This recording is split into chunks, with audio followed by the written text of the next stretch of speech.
રમેશભાઈ ડોલિયા અને શ્રી રમેશભાઈ સિદ્ધપુરા એ બંનેને ખૂબ ખૂબ ધન્યવાદ પાઠવીએ છીએ, કારણ કે માત્ર 2 દિવસની અંદર તેમણે શ્રવણ ગેલેરીનું નિર્માણ કર્યું છે. તનતોડ મહેનત કરી આખો દિવસ એમાં લગનથી જોડાયા અને માત્ર 2 દિવસમાં પૂજ્ય સ્વામીજીના સંકલ્પને સાકાર કરી શ્રવણ ગેલેરીનું નિર્માણ કર્યું છે. માટે તે બંનેને હું સ્ટેજ પર આવવા આમંત્રિત કરું છું અને પૂજ્ય સ્વામીજી દ્વારા એમનું અભિવાદન થશે અને આપણે સૌ એમને તાળીઓના ગડગડાટથી વધાવી લઈશું. શ્રી રમેશભાઈ ડોડિયા અને રમેશભાઈ સિદ્ધપુરા, ખૂબ ખૂબ ધન્યવાદ. આ તાળીઓનો અવાજ આવતો નથી. આવો. હવે સૌ મોડું પાછળ કરે અને જે શ્રવણ ગેલેરી એક બનાવી છે આપણે, માત્ર 2 જ દિવસમાં બંને ભાઈઓએ ખૂબ મહેનત કરી અને આપણને આ સૌજન્ય આપ્યું છે શ્રવણ ગેલેરીનું. સૌથી પ્રથમ આજે એમને અને એમના ફેમિલીને ત્યાં બેસી અને શ્રવણ કરવાની તક હું આપું છું.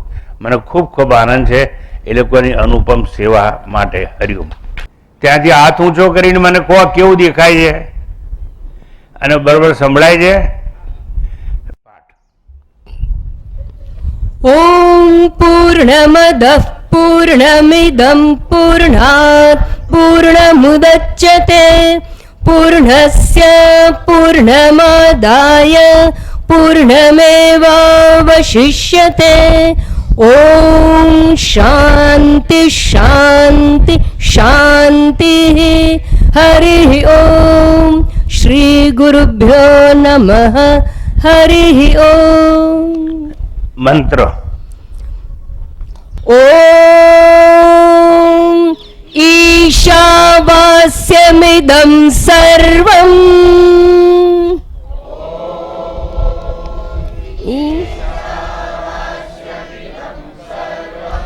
યત્કિંચ જગત્યાં જગત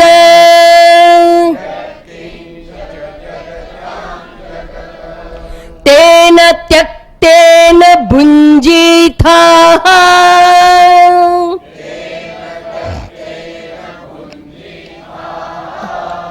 મા ગૃધક્કસ્ય સ્વિદ્ધનમ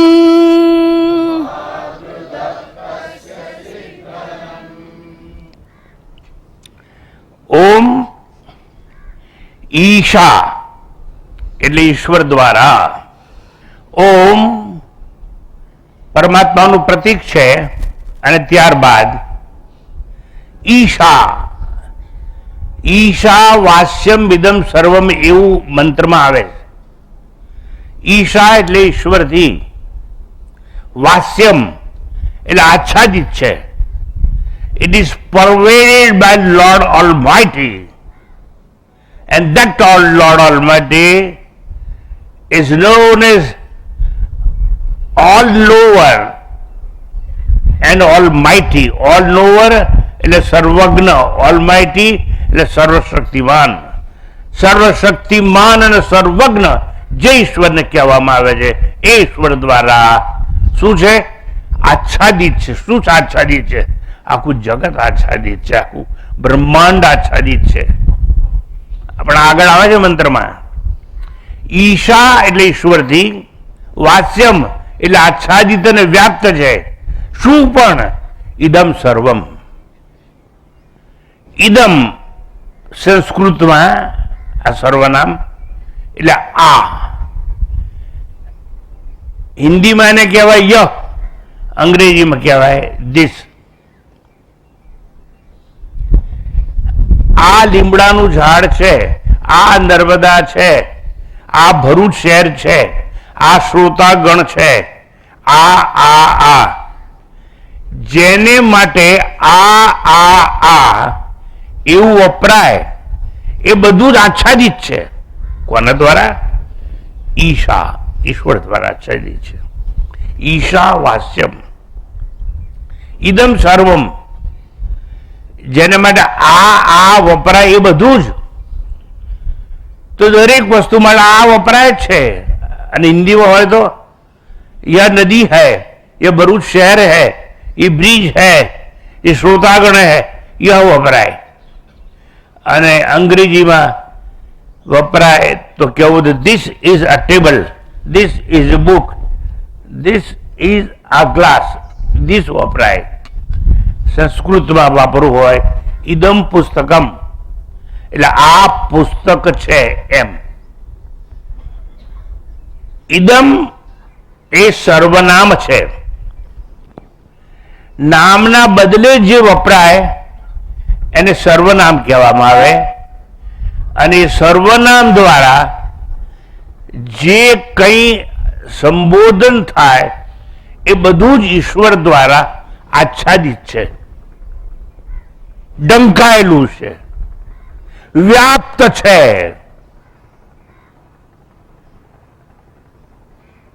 It is pervaded by Lord Almighty, એવું કહેવાય. આ ખાલી જે મંત્ર ઉપર આપણે ચર્ચા કરવાની છે એનું ભાષાંતર, શબ્દાંતર બધું થઈ ગયું છે, છતાં તત્વજ્ઞાનમાં પ્રવેશ કરીએ એ પહેલા થોડીક પૂર્વ ભૂમિકા. ઇદમ સર્વમ એટલે આથી સંબોધાયેલ સર્વ કંઈ.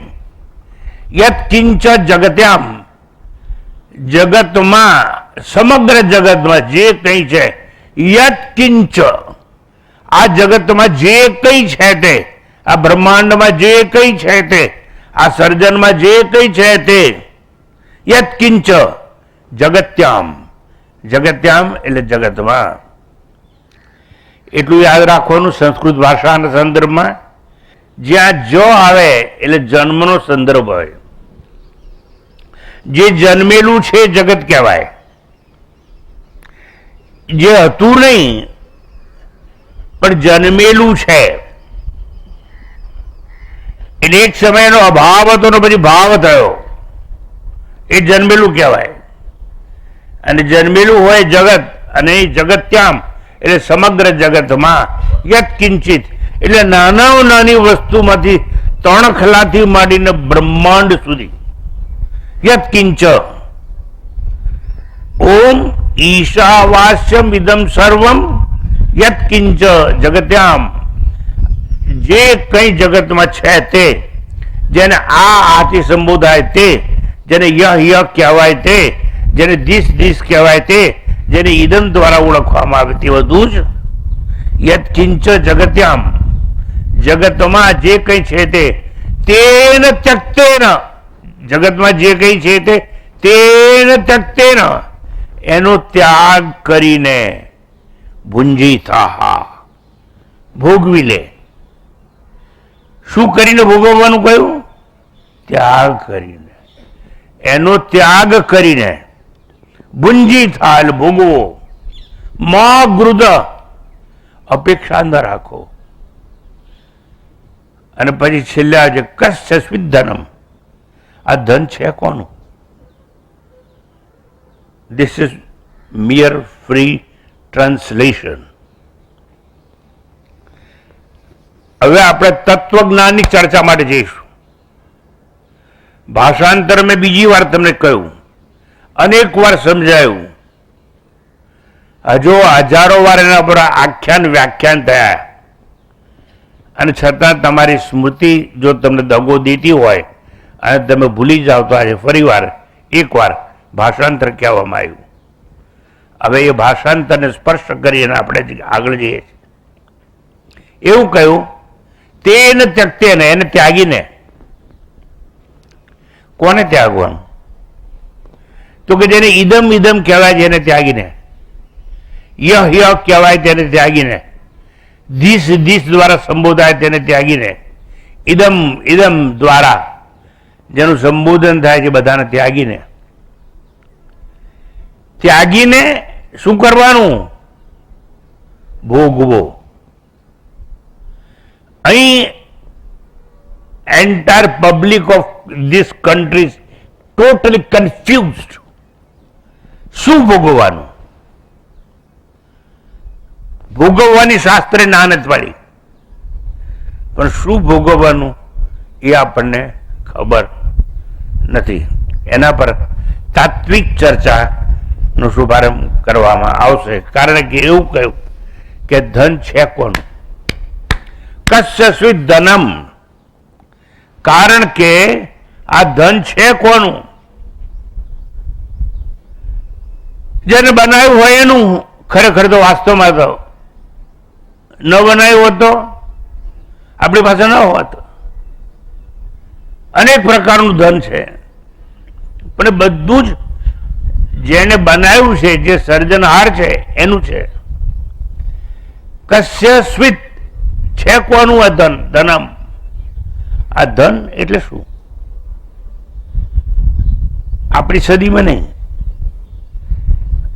વર્ષોથી, યુગોથી, ઋષિ મુનિઓના કાળથી ધન એટલે શું એની સમજણ આપવામાં આવી છે.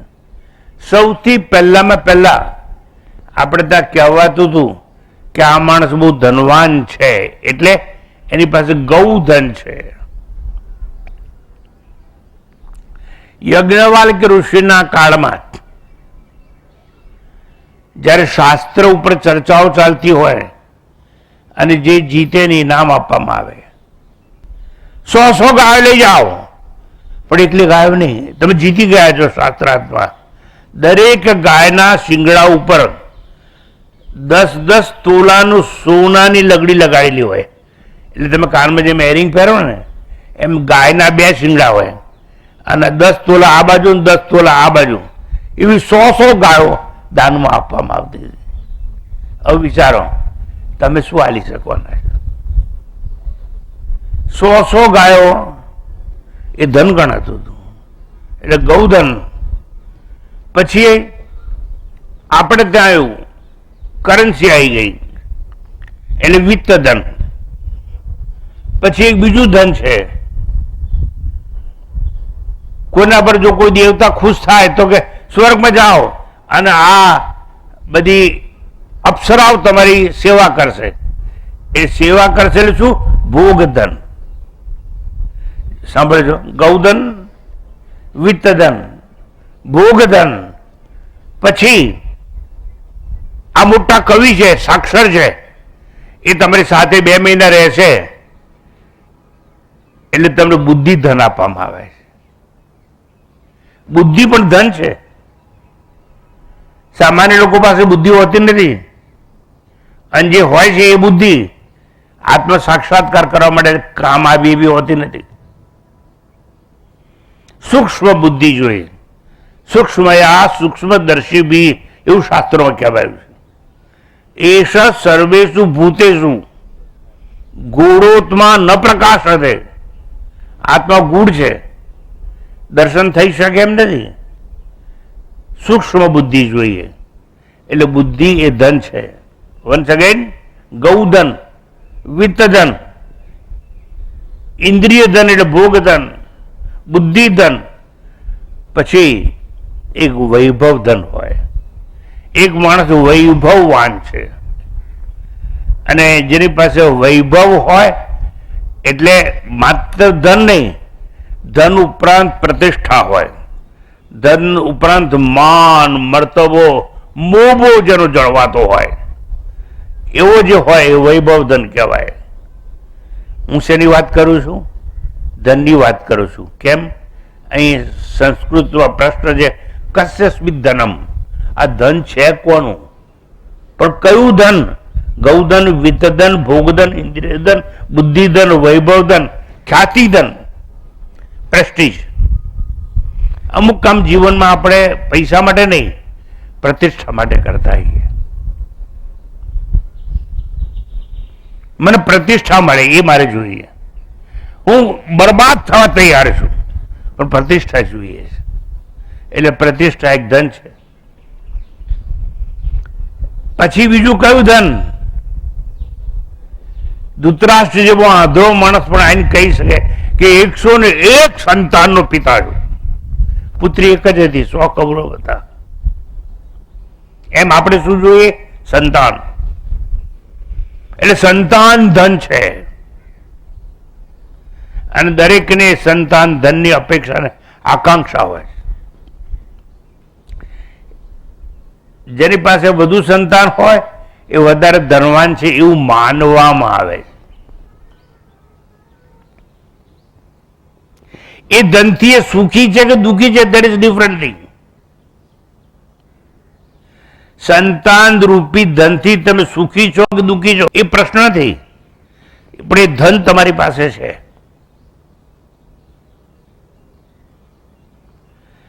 ધૃતરાષ્ટ્ર પાસે 100 પુત્રો હતા પણ સુખી નતો, કારણ કે આંધળો હતો. રાજગાદી ના મળી, કારણ વિદુર નીતિમાં એવું કહેવામાં આવેલું કે જેનું એક પણ અંગ બરોબર ના હોય એને સિંહાસન પર બેસાડાય નહીં. એટલે પાંડુને રાજગાદી આપવામાં આવી હતી. એટલે સંતાન ધન તો હતું પણ એ ધનથી સુખી નતો. પણ એ ચર્ચા મારે ત્યારે કરવી નથી. એ ચર્ચા જુદી છે. સુખી અને દુઃખી થવું એ મનનો વિષય છે. હું ધનની વાત કરું છું. અહીં પ્રશ્ન છે, ઈશા વાસ્યમ વિદમ સર્વમ યત કિંચિત જગત્યામ જગત તેન ત્યક્તેન ભુંજી થા. અને પછી શું આવે છે? કસ્ય સ્વિધનમ. આ ધન છે કોનું? મા ગુરુદ કસ્ય સ્વિધનમ. મા ગુરુદ એટલે અપેક્ષા ના રાખો, પણ તો ગુરુદ શબ્દ વપરાયો. એટલે એક અર્થમાં એવું થાય કે અન્યના ધનની અપેક્ષા ના રાખો. એટલે જે તમારું નથી ને એની અપેક્ષા નહીં રાખવાની. પણ ખૂબ સુંદર સંસ્કૃતનો પ્રયોગ છે, મા ગૃધ. એટલે ગીધની વાત કરવામાં આવી છે. ગીધ આકાશમાં ઊંચે ઉડતું હોય પણ એની નજર છે ને મળદા ઉપર જ હોય. એમ જેને બીજાના ધન ઉપર અપેક્ષા હોય, નજર હોય, એ ગીધ કહેવાય. મા ગૃધ કસ્ય સ્વિધનમ. બહુ માર્મિક પ્રશ્ન છે અને જેની ચર્ચા કરી રહ્યો છું. શબ્દોનું ભાષાંતર થઈ ગયું? હા. મુક્ત ભાષાંતર કહેવાય ગયું? હા. હવે શું ચાલે છે? તત્વની ચર્ચા. એમાં તેન ત્યક્તેન ભુંજીતા. પણ શું ત્યાગ કરવાનું? તો ધન ત્યાગ કરવાનું. અને ધન ઉપર મારી વાર્તાલાપ ચાલે છે. ગૌધન, વિત્તધન, ભોગધન, ઇન્દ્રિયધન, બુદ્ધિધન, વૈભવધન, ખ્યાતિધન, સંતાન ધન અને જમીન અને ખેતર દાન. જેની પાસે બહુ ખેતર હોય એ બહુ મોટો ધનવાન કહેવામાં આવે છે. કારણ કે અનાજ પકવનાર છે, અન્નદાતા છે. અને જો અનાજ ન પકવે તો મુશ્કેલી પડે. એટલે એ પણ અન્ન જેની પાસે બહુ હોય એ ધન કહેવાય. તમે ગામડામાં રહ્યા છો કે નહીં મને ખબર નથી. હું ગામડામાં રહ્યો છું એટલું જ નહીં, મને કોષ ચલાવતા આવડે છે. હું દૂરી પર બેસી અને બળદિયા ખેંચે એમ કોષ ચલાવતો હતો એક જમાનામાં. ખેતરમાં હું રહેલો છું એટલે મને ખબર છે કે ખેતરો સચવાય કેમ, ઝૂંપડી બાંધીને રહેવાય કેમ. ઇલેક્ટ્રિસિટી નથી એટલે બળદિયાથી પાણી કાઢવાનું. પણ બે દોરી હોય, એક દોરી પર આપણે બેસી જવાનું, હલકારા કરી અને બળદિયાને આગળ જાઓ પાછળ જાઓ. હું કહેવાય માગું છું ખેતર અને જમીન હોય એ પણ ધનવાન કહેવાય. તો શું કહ્યું છે? તેન ત્યક્તેન. એટલે એ બધું જ હોય એ પણ ત્યાગી દો.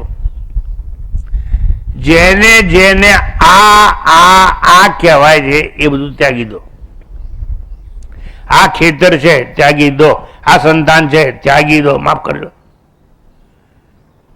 આ ધન છે, આ ગાય છે, આ ભેંસ છે, આ બુદ્ધિ છે, આ વૈભવ છે, ત્યાગી દો. જેને જેને આ કહેવાય એ ત્યાગી દેવાનું. તે સર્વ ત્યાગવાનું કેમ? કારણ કે એ બધું જડ છે માટે. ચેતન વસ્તુ ત્યાગવાનું નથી કહ્યું. આ બધું જડ છે, અચેતન છે. એટલે ત્યાગી દો. અને હવે સાંભળજો, આ બધી વાત શું ત્યાગવાની વાત કરવામાં આવે છે? ધન. જો ધન ત્યાગવાનું જ હોય, અને કહ્યું મેં ઘણી જાતનું ધન કહ્યું, તો ધન જ ત્યજાઈ જાય તો ધનનો ભોગતા બચે કે ના બચે? મારે તમને પૂછવું છે. આ બધી જાતના ભોગ ત્યજાઈ જાય તો ભોગતા બચે કે ના બચે? મારે તમારી પાસેથી જવાબ જોઈએ. બચે કે ના બચે? બોલો. ના બચે તો ઓમ બોલો, નહીં તો ચૂપ રહો. જોરથી બોલો. કારણ કે ધન જ ત્યજાઈ જાય આટલી બધી પ્રકારનું, તો પછી શું થાય? કોઈ ધનવાન નહીં, કોઈ બળવાન નહીં, કોઈ બુદ્ધિવાન નહીં, કોઈ સંતાનવાન નહીં, અને છેવટે બધું જ ત્યજાઈ જાય. આ દેહ પણ જડ છે, એટલે દેહ ભાવ પણ ત્યજાઈ જાય, તો કોઈ દેહવાન પણ નહીં. એટલે મારે એક જ વસ્તુ તમને સમજાવી કે જો બધું ત્યજાઈ જાય તો ત્યજનારો કદાપી ભોગતા બની શકે નહીં. My dear sir, remember this is philosophy. આ કથા નથી ચાલતી. તમારી સૂક્ષ્મ બુદ્ધિનો તમારે ઉપયોગ કરવો પડશે તમારી સમજ માટે. મારે તમને કહેવું હોય અને તમને સારી રીતે સમજાવવું હોય તો મને તમારા માનીતા કોઈ નેતાનું ગાયન યાદ આવે, ફિલ્મની વાત યાદ આવે. કેમ મારે ફિલ્મની વાત તમને કરવી પડે? તમને ગળે ઉતરે માટે. એટલે આપણા શાસ્ત્રોમાં બે વસ્તુ છે, એક કથા અને એક દ્રષ્ટાંત. એ ના હોય તો બધું નકામું થઈ જાય ઉપદેશ. તો હું તમને પ્રશ્ન કરું છું, હવે તમે સિનેમા તો જુઓ જ છો, તમારા માનીતા નેતા હોય તમને ખબર છે, એક ગાયન યાદ છે, जिसकी बीबी लंबी, बोलो આગળ બોલો, उसको सीढ़ी का क्या, अला बोलो ने यार, આ તમારી વાત છે. तो जिसकी बीबी लंबी उसको सीढ़ी का क्या क्या काम है?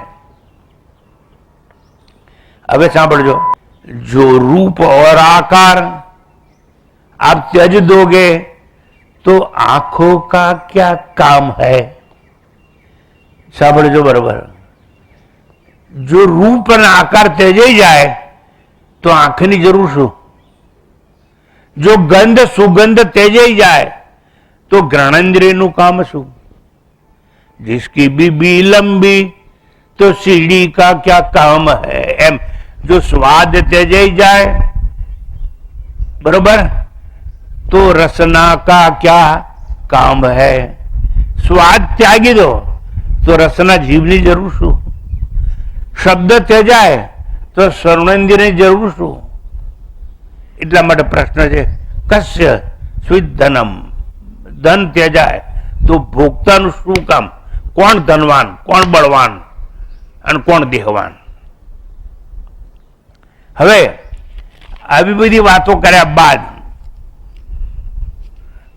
મુખ્ય વિષય પર ધીરે ધીરે આપણે આવીએ ત્યારે શરૂઆત એવી સમજવાની કે તેન ત્યક્તેન, આ બધું ત્યજાઈ જાય બાદ ભુંજીતા શબ્દ આવ્યો. એટલે આ બધી વસ્તુનો ત્યાગ કરી અને ભોગવો. પણ શું ભોગવવાનું? પણ શરૂઆત ક્યાંથી થઈ ત્યાગવાની? આ ઇદમ, ઇદમ એટલે આ, ઇદમ આ એટલે ય, ય એટલે ધીસ, ધીસ થી શરૂઆત થઈ. ધીસ થી, ય થી, આ થી, ઇદમ થી જે કઈ સંબોધન થાય છે એ બધી વસ્તુનો ત્યાગ કરી દો તો બચે શું?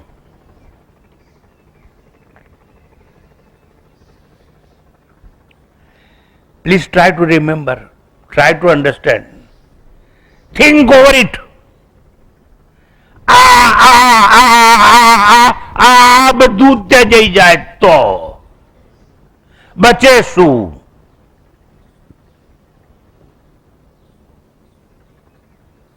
આ નદી, આ સરોવર, આ આકાશ અને ખરતા તારલાઓ, આ આકાશ અને ચંદ્રોદય અને ચાંદરી, આ આકાશ અને સૂર્યોદય અને અસ્ત પામતો સૂર્ય, આ આકાશ અને આભા મંડળ, આ બ્રહ્માંડ, આ કહેવાય છે ઇદમ. આ બ્રહ્માંડ ત્યજે જાય તો પછી શું કરવાનું? ભુંજી થા ભોગવો.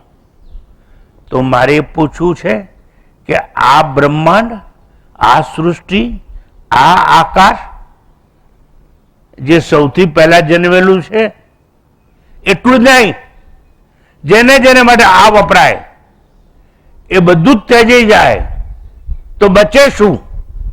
જે બચે એ ભોગવો, એ ભોગવવાની છૂટ છે. તો બચી જાય એવું કંઈ પણ હોય એ છે આત્મદશા.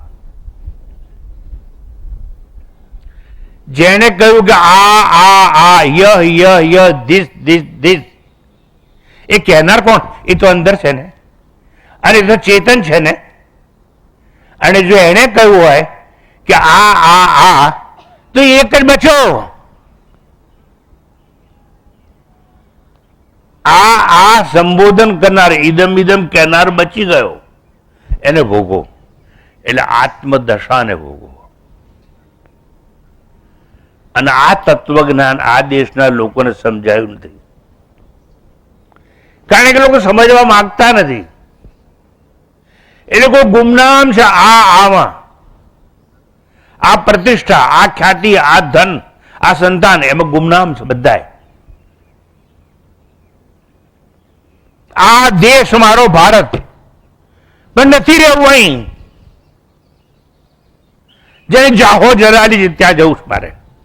અને હું ના જઉં તો મારા છોકરાઓને મોકલવા જ મારે.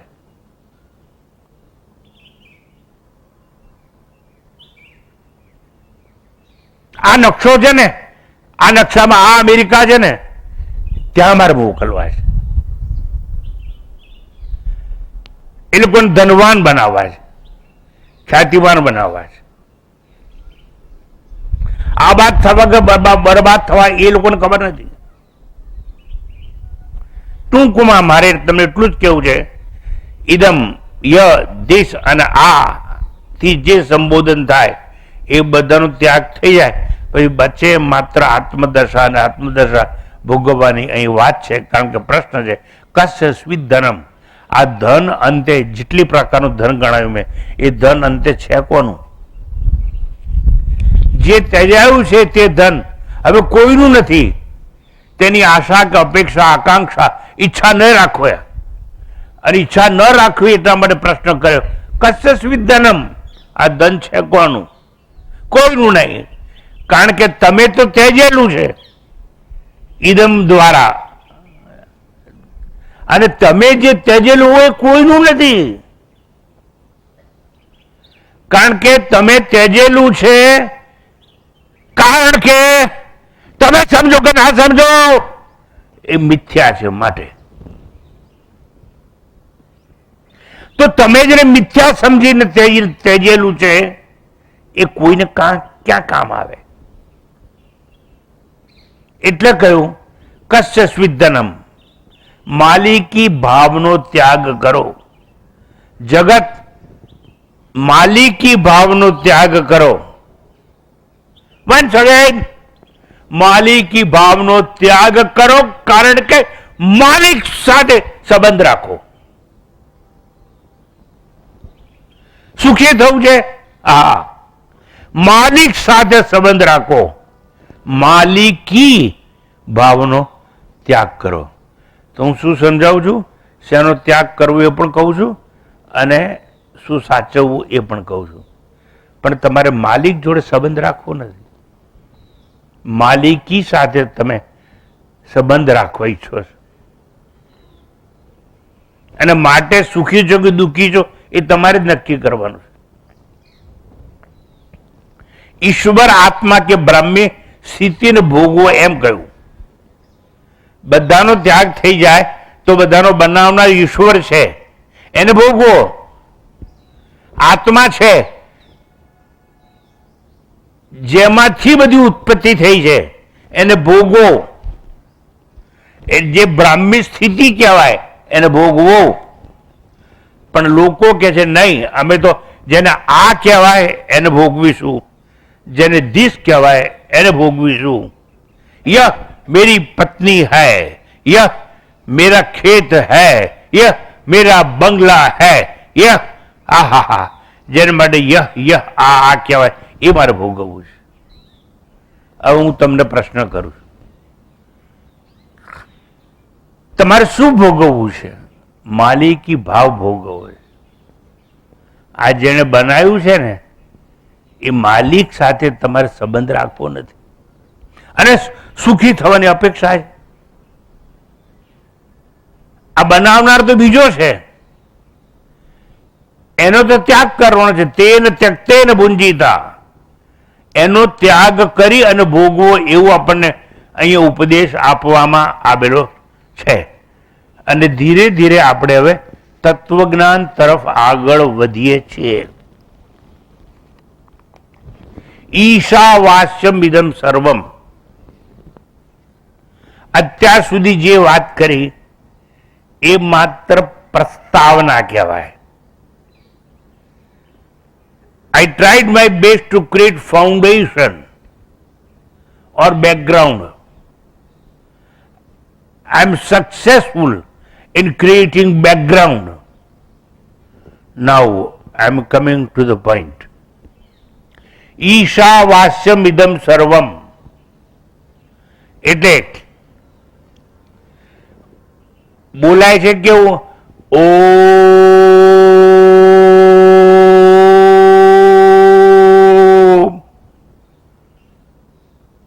આ નાભીનો અવાજ. એક સ્વર યંત્રની પીટી બોલે અને એક નાભી બોલે, એમાં ડિફરન્સ હોય. તો ઓમ ઈશાવાસ્યમ ઇદમ સર્વમ પેલા બોલાયું ઓમ. કેમ? શા માટે? ઈશ્વરનું પ્રતીક છે માટે. ઈશ્વર એ આ જગત માટે અભિન્ન નિમિત્ત ઉપાદાન કારણ કહેવાય, પણ એ બધી લાંબી વાત ન કરવા માટે ઈશ્વરના પ્રતીકનું સંબોધન કરવામાં આવ્યું અને કહેવામાં આવ્યું ઓમ. આ ઓમ એ જગતનું કારણ છે, ઈશ્વરનું પ્રતીક, અને ઈશ્વરથી આ બધું ઉત્પન્ન થયેલું એટલે જગતનું કારણ કહેવાય. અને કારણ છે એને પ્રતીક પણ કહેવામાં આવે છે. પ્રતીક પણ કહેવાય, પ્રતિમા પણ કહેવાય, ચિહ્ન પણ કહેવાય. અને સંસ્કૃત ભાષામાં કેવું હોય તો માતાજી શું કહેવાય? વિગ્રહ કહેવાય. આ આંગળી લિંગ જુઓ છો ને, લિંગ એને વિગ્રહ કહેવાય. રામની મૂર્તિ હોય તો વિગ્રહ કહેવાય, કૃષ્ણની મૂર્તિ હોય તો આપણે વિગ્રહ કહેવાય. વિગ્રહ કો, મૂર્તિ કો, પ્રતિમા કો, પ્રતીક કો, ચિહ્ન કો, જે કહેવું એ કો. પણ પહેલું પરમાત્માનું પ્રતીક છે એનું ઉચ્ચારણ કરવામાં આવ્યું ઓમ. પછી આવે છે ઈશાવાસ્યમ મંત્ર. તો આ પરમાત્માનું પ્રતીક છે. આ પ્રતીક છે એમાં 3 અક્ષર છે, અ, ઉ અને મ. અ, ઉ અને મ એક સાથે બોલો એટલે ઓમ જેવો અવાજ આવશે. પ્રયત્ન કરી જોજો. અ પ્લસ ઉ પ્લસ મ એક સાથે બોલો તો ઓમ જેવો અવાજ આવશે. પણ આ ત્રિપુટી એક સાથે કેમ બોલવાની? કારણ કે ઓમ જે પ્રતીક છે એની અંદર ત્રિપુટી છે. અ, ઉ અને મ એટલે બ્રહ્મા, વિષ્ણુ અને મહેશ એ ત્રિપુટી છે. બ્રહ્માજી જેને સર્જન કર્યું છે તે, વિષ્ણુજી જે પાલન પોષણ કરે છે જગતનું તે, શંકરજી જે સંહારક છે તે. પણ સંહારક છે એટલે કે ચક્રડીને બધાનો નાશ નથી કરતો, આપણા અજ્ઞાનનો નાશ કરે છે. એટલે શંકરની પૂજા કરવામાં આવે છે. તમને સાંજે એટલે ભેગા કરવામાં આવે છે કે એની પૂજા કરો તો તમારું અજ્ઞાન દૂર થાય ભાઈ, પણ સમજવું જ નથી. જ્યાં જ્યાં સંન્યાસ આશ્રમ હશે ને, જ્યાં ભગવા કપડા પહેરીને લોકો રહેતા હશે ને, ત્યાં શંકરનું જ મંદિર હોય. કારણ કે એ લોકોને જ્ઞાન જોઈએ છે, પણ જ્ઞાન મેળવવા માટે પેલા અજ્ઞાનને દૂર કરવું પડે, અજ્ઞાનનો સંહાર કરવો પડે. અને અજ્ઞાનનો સંહાર છે માત્ર શંકર ભગવાન કરી શકે. અ ત્રિપુટી એટલે બ્રહ્મા, વિષ્ણુ અને મહેશ. મેં કહ્યું અજ્ઞાનનો નાશ કરે શંકરજી. અજ્ઞાનનો નાશ કરે તો શું મળે? જ્ઞાન મળે. તો જ્ઞાન માટે પણ ત્રિપુટી છે. જ્ઞાન, જ્ઞાતા અને જ્ઞેન. એક તો જ્ઞાતા કે જે જ્ઞાન મેળવવાનો પ્રયત્ન કરતો હોય તે એક. પછી જ્ઞેય વસ્તુ છે ઓમ પરબ્રહ્મ, બે. અને ત્રીજું વચ્ચે આવે જ્ઞાન. એટલે જ્ઞાન, જ્ઞાતા અને જ્ઞેય એ બીજી ત્રિપુટી આવે. પણ આવી ત્રિપુટીને સમજવા માટે શું કરવું પડે? ધ્યાન કરવું પડે. તો પછી ત્રિપુટી આવે. ધ્યાન, ધ્યાતા અને ધ્યેય છે. તો ધ્યાન, ધ્યાતા અને ધ્યેયની ત્રિપુટી સમજવાનો પ્રયત્ન કરતા હોઈએ એ પહેલા આ ધ્યાન કરનાર છે કોણ? ધ્યાન કરનાર આવ્યો ક્યાંથી? તો કે જગતમાંથી. જગતમાંથી? તો કે હા, એની પણ ત્રિપુટી છે, જગત, માયા અને ઈશ્વર. ઓહો, જગત છે, માયા છે અને ઈશ્વર છે. માયા છે ત્રિપુટીમાં? તો હા, જો માયા હોય તો 3 જાતના દુઃખ પણ હોય. એટલે આધ્યાત્મિક, આદિ ભૌતિક, આદિ દૈવિક, એની પણ ત્રિપુટી છે. એવું દુઃખ હોય, માયા હોય. માયા હોય તો દુઃખ હોય જ. પણ આ દુઃખો ફસાય કોણ? તો કે જીવાત્મા. તો એમાં પણ ત્રિપુટી હોય, જીવ, જગત અને ઈશ્વર. એટલે આ ઓમ ઈશાવાસ્યમિદમ સર્વમ, પેલા બોલાયું ને, આ આખા ત્રિપુટીના સંદર્ભમાં બોલાય છે ઓમ. અને ઓમ એ પરમાત્માનું પ્રતીક છે. આ ઓમ બોલીએ એનું બીજું એક કારણ છે, કોઈ પણ શુભ આરંભ કરવો હોય, તમારે સારું શુભ કાર્ય, સત્યનું કાર્ય, સાત્વિક કાર્ય, કોઈને નુકસાન ન પહોંચાડે એવું કાર્ય કરવું હોય તો શુભ વાચક છે, એને ઓમ કહેવાય. આ બ્રહ્માજી જયારે સૃષ્ટિનું સર્જન કર્યું ને, ત્યારે બ્રહ્માજી શું બોલ્યા હતા? ઓમ બોલી અને એને સર્જનની શરૂઆત કરી દીધી. શુભ સૂચક છે માટે. બીજું, ઓમ કેમ બોલવાનું? ત્રિવિધ તાપ સંહારક છે માટે ઓમ બોલવાનું. ત્રિવિધ તાપ સંજારક છે, વિઘ્ન વિનાશક છે. આપણાથી કોઈ જપ મંત્ર કરતા કે ભૂલ થઈ ગઈ હોય તો દોષ નિવારણ થાય. વચમાં ઓમ બોલી દેવાનું. મોટા મોટા યજ્ઞો થતા હોય ત્યારે એક બ્રાહ્મણને જ રાખવામાં આવે ત્યાં. એનું બીજું કામ નહીં, એ ખાલી ઓમ બોલ્યા કરતો હોય. એટલે બીજા બધા બ્રાહ્મણો જો મંત્રો બોલતા હોય, જો કોઈ ભૂલ થઈ હોય, દોષ થયો હોય, એનું નિવારણ થઈ જાય. એટલે દોષ નિવારણ કરનાર છે ઓમ, માટે પણ ઓમ બોલાવવો જોઈએ. આવી રીતે મેં માત્ર તમને સમજાવવાનો પ્રયત્ન કર્યો કે ઓમ ઈશાવાસ્યમ, પેલા ઓમ કેમ બોલવામાં આવે છે તે. પણ હવે કહી દઉં છું, આ જેના જેના માટે ઓમ બોલાય છે ને, એ બધું જ ઈદમ વાચ્ય છે. એટલે આ ઇદમ ઇદમ ઇદમ થી સંબોધન કરાય છે. ઇદમ આથી કઈ વંચાય, આથી કઈ આલેખાય, આથી કઈ નિર્દેશાય, આથી કઈ સંકેતાય, આથી કઈ ઉલ્લેખાય, તે સર્વ સ્થાવર હોય કે જંગમ હોય, ચર હોય કે અચર હોય, જળ હોય કે ચેતન હોય, જે કંઈ જન્મેલ હોય, ઉત્પન્ન થયેલ હોય, સર્જન માત્ર માયા કાર્ય સંપૂર્ણ હોય, એ બધા માટે ઇદમ વાપરવામાં આવે છે. ઇદમ એટલે આ એટલે યહ, યહ એટલે દિસ. ઈશ્વર દ્વારા આચ્છાદિત છે. શું આ વપરાય તે, ઇદમ વપરાય તે, દિસ કહેવાય તે, યહ કહેવાય તે. આ બધું ઈશ્વર દ્વારા આચ્છાદિત છે, વ્યાપ્ત છે, નિયંત્રિત છે. યાદ રહે, જે પૂર્ણ હોય એના દ્વારા જ આચ્છાદન થઈ શકે.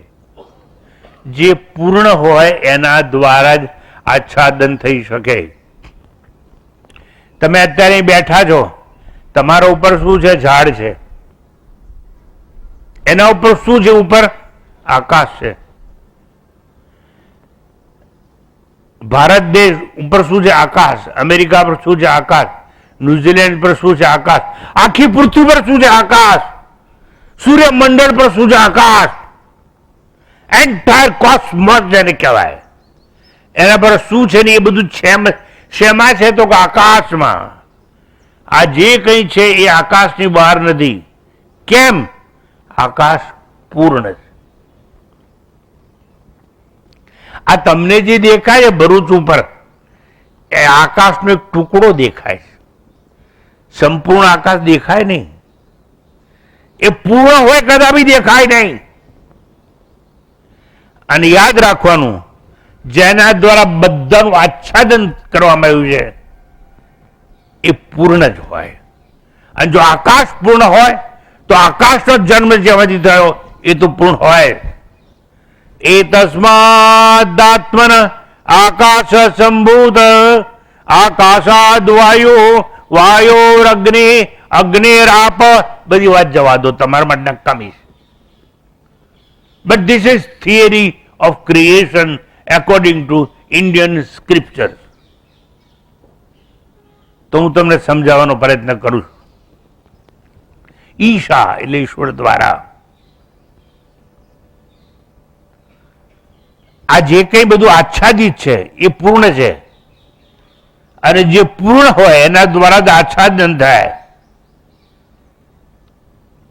અને જે અપૂર્ણ હોય એનું આચ્છાદન થાય. અને અપૂર્ણ હોય એનો ત્યાગ કરવાનો. તેને કોનો અપૂર્ણ હોય એનો.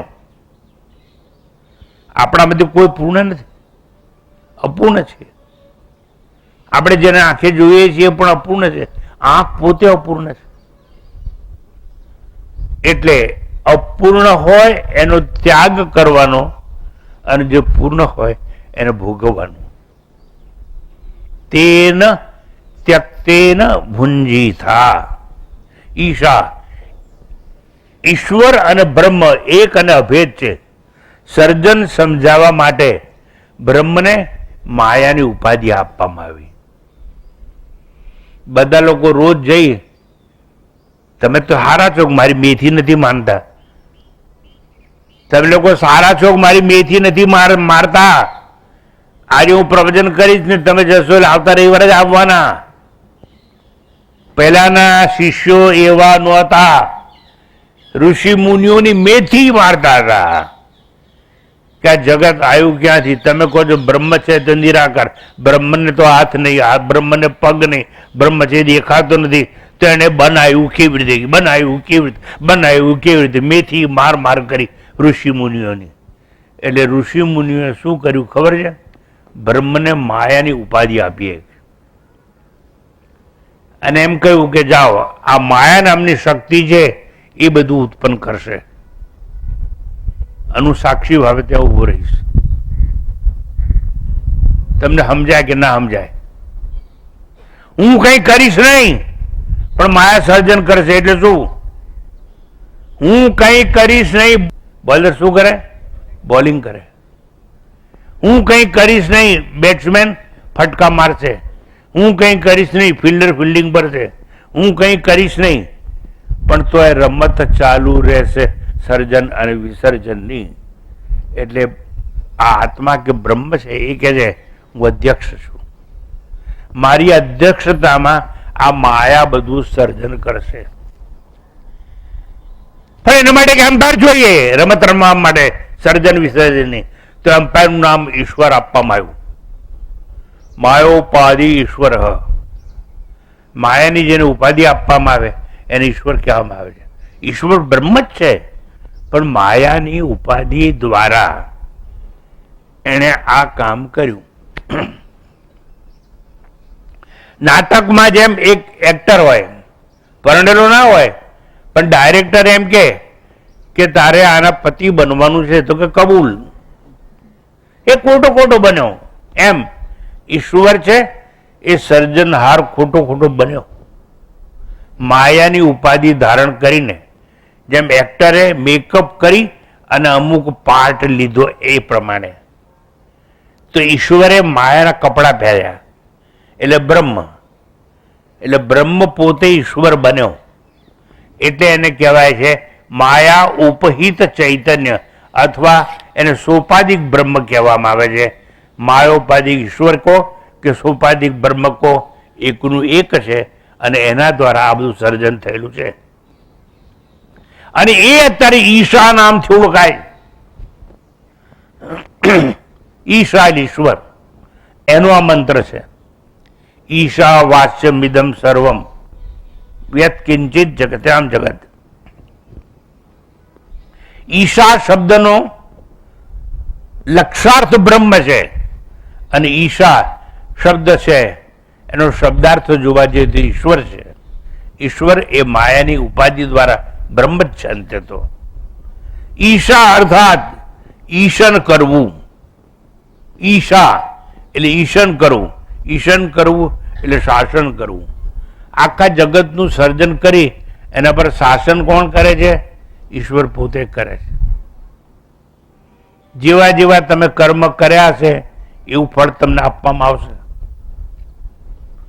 ફળમાં તમારી સ્વતંત્રતા નથી, કર્મ કરવામાં તમારી સ્વતંત્રતા છે. કર્મણ્ય વાધિકારસ્તે માં ફલેષુ કદાચન. હે માનવી, કર્મ કરવામાં તું સ્વતંત્ર છે, પણ ફળમાં નહીં. પાપ કર કે પુણ્ય કર એ પ્રમાણે તને ફળ આપવામાં આવશે. એટલે ઈશ્વર જેવો ન્યાયાધીશ છે નહીં, થયો નથી, થશે નહીં. અત્યારના આ પૂતળા ખોટા ન્યાયાધીશોની ઉપાધિ લઈને બેઠા છે. જેવું કર્મ કર્યું હશે એવું ફળ તમને મળશે. હવે તમે માનો કે ના માનો, પણ તમને કહી દઉં, તમને સારું લાગે એટલા માટે નહીં, પણ તમને કહી દઉં. તમને મસ્કો મારવા માટે નહીં, પણ તમને કહી દઉં. અહીં જે બેઠા છો ને, અનેક જન્મોનું પુણ્ય કર્મ કર્યું હશે. નહીં તો રેવા તટે શંકર ભગવાનની મૂર્તિ છે એની સાક્ષીમાં બેસી અને ઉપનિષદનું શ્રવણ કરવું એ બહુ મોટા સદભાગ્યની વાત છે. અને એમાં પણ તમને મનુષ્ય દેહ મળ્યો છે. 100 મોર છે, આ કેટલાય મોર છે ને અહીં દાણા ચરે છે, હું બોલું છું, સાંભળે છે, સમજતા નથી. અહીં કૂતરા બિલાડા પંખીઓ હોય, સમજતા નથી. તમે તો હલનચલન કરો છો ને, આ વૃક્ષો સીધા ઉભા છે, હું બોલું છું, પણ આ વૃક્ષો સમજતા નથી. આ યોની છે, સ્થાવર યોની છે. બહુ પાપ કર્યા હશે વર્ષો સુધી, અને બહુ પાપ કર્યા તો વડલો બનાય જે 1000 વર્ષનું આયુષ્ય હોય, અને એનાથી સઘન પાપ કર્યા હોય તો પર્વત બનીને ઉભા રહેવાય. ઓછા પાપ કર્યા હોય તો શહેરોમાં ફરતી આ નદીઓ છે ને સાગરને મળતી હોય, પણ પ્રદર્શન કરતી જતી હોય. ઓછા પાપ કર્યા હોય. આ વૃક્ષ અહીં જ રહેવાનું, હરીફરી શકે નહીં. અને સરિતા તો જઈ શકે. અને સરિતા એટલું મોટું પુણ્યનું કામ કરે છે કે દરિયાના ખારા પાણીને મીઠું બનાવી આપણને પરત પાછું આપે છે. એ સરિતાનો પાછો કોક યોનિમાં સારો જન્મ થવાનો. મારે તમને એટલું સમજાવવું છે કે ઈશન કરવું એટલે શાસન કરવું. તો શાસન કોણ કરે છે? પુણ્ય ને પાપના કર્મો પ્રમાણે ઈશ્વર શાસન કરે છે. ઈશા એટલે ઈશા વાસ્યમ ઇદમ સર્વમ. મૂળ શબ્દ છે ઈટ. હવે થોડું સંસ્કૃત આ તમારા બધા માટે નહીં, પણ થોડા ભગવા કપડા પહેરીને બેઠા હોય એના માટે કહી દઉં છું. ઈટ છે ઈટ. મૂળ શબ્દ છે ઈટ, અર્થાત જેનો સ્વભાવ શાસન કરવાનો છે. ઈટનું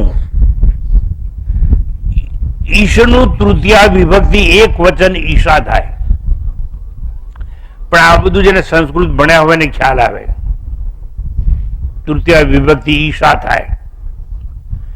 અને શાંકર ભાષ્ય મુજબ જો જોવાનો પ્રયત્ન કરીએ તો ઈશા ઇષ્ટ ઈતિષ્ટ તેનેષામ ઈશિતા પરમેશ્વર પરમાત્મા સર્વસ્ય સહી સર્વમિષ્ટે સર્વજંતુ નામ આત્મના સન પ્રત્યગાત્મનામ તયા તેન સ્વેન રૂપેણાત્મનેશા વાસ્યમ આચ્છાદનીયમ.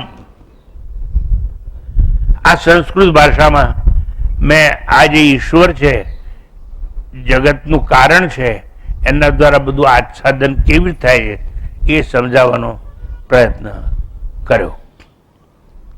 આવી રીતે જે શાસન કરે, ઈશન કરે એને ઈટ કહેવાય. તેનું તૃતીયાંત રૂપ ઈશા છે. તેથી ઈશ્વર દ્વારા એવો અર્થ થાય છે.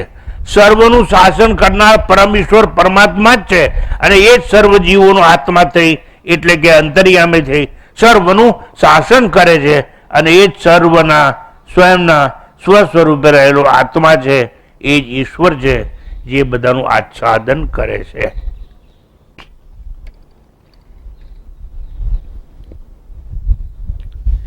સર્વનું આચ્છાદન કરે છે કોણ? તો કે ઈશ્વર.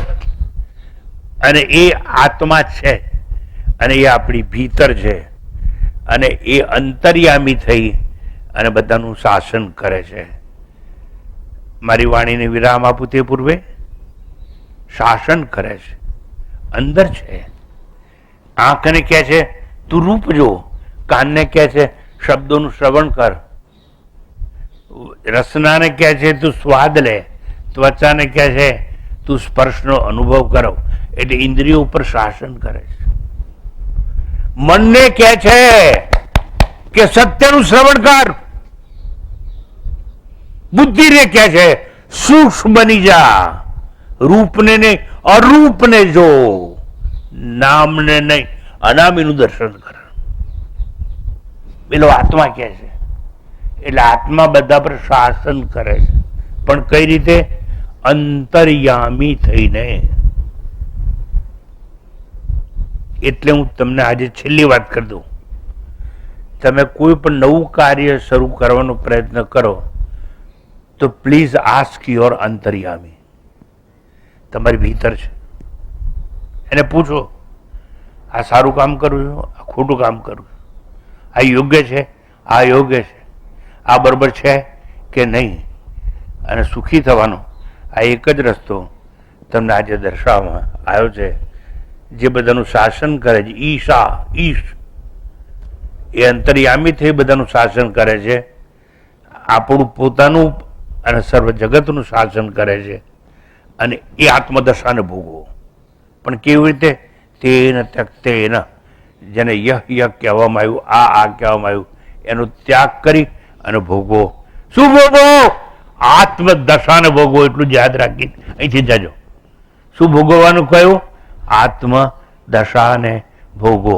પણ કેવી રીતે ભોગવવાનું? ત્યાગીને. તેન ત્યક્તેન ભુંજીથા. આ મંત્રની પહેલી લાઈન પણ હજુ મેં પૂર્ણ રીતે સારી રીતે મને સંતોષ થાય તેમ સમજાઈ નથી સમયના અભાવે. અને મહિનાઓ સુધી ચાલે એવો એક જ મંત્ર. અને આ મંત્ર માટે મહાત્મા ગાંધીજીએ કહ્યું કે આખી સૃષ્ટિનો પ્રલય થઈ જાય અને સાથે એક જ પુસ્તક બચી જાય જેનું નામ ઈશાવાસ્ય. ઈશાવાસ્યના બધા મંત્રો સળગી જાય પણ એક જ મંત્ર બચી જાય, આ પહેલો મંત્ર, તો પણ જગતનું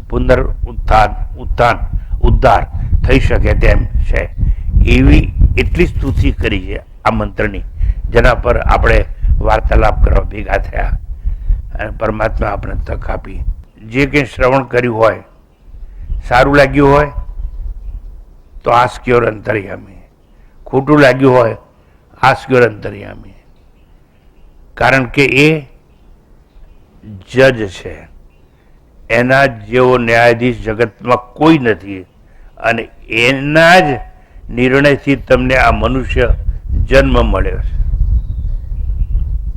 આ મનુષ્ય જન્મ મળ્યો છે એને ખોશો નહીં, એને બરબાદ ના કરતા. વેદના મૂળને શાસ્ત્રના સૂરને, વેદના મૂળને શાસ્ત્રના સૂરને, જગત કીર્તારને જો ન જોયો, એ જગત કીર્તારને જો ન જોયો, માતૃ યૌવન હરી વ્યર્થ નર અવતરી. વ્યર્થ નર અવતરી. તારી માતાએ પ્રસૂતિનું દુઃખ જે સહન કર્યું છે ને, વ્યર્થ નર અવતરી, તે તારી માનું યૌવન હણી નાખ્યું છે. જો મનુષ્ય જન્મ મળ્યો હોય તો સાક્ષાત્કાર માટે તે પ્રયત્ન ના કર્યો હતો. વ્યર્થ નર અવતરી, માતૃ યૌવન હરી, રંગ ચિંતામણી જન્મ ખોયો. આ જન્મ તારો મનુષ્ય છે એ નિષ્ફળ ગયો છે. ઓમ પૂર્ણમદ પૂર્ણમિદં પૂર્ણાત પૂર્ણમુદચ્યતે પૂર્ણસ્ય પૂર્ણમાદાય પૂર્ણમેવાવશિષ્યતે. ઓમ શાંતિ શાંતિ શાંતિ. હરિ ઓમ. શ્રી ગુરુભ્યો નમઃ. હરિ ઓમ.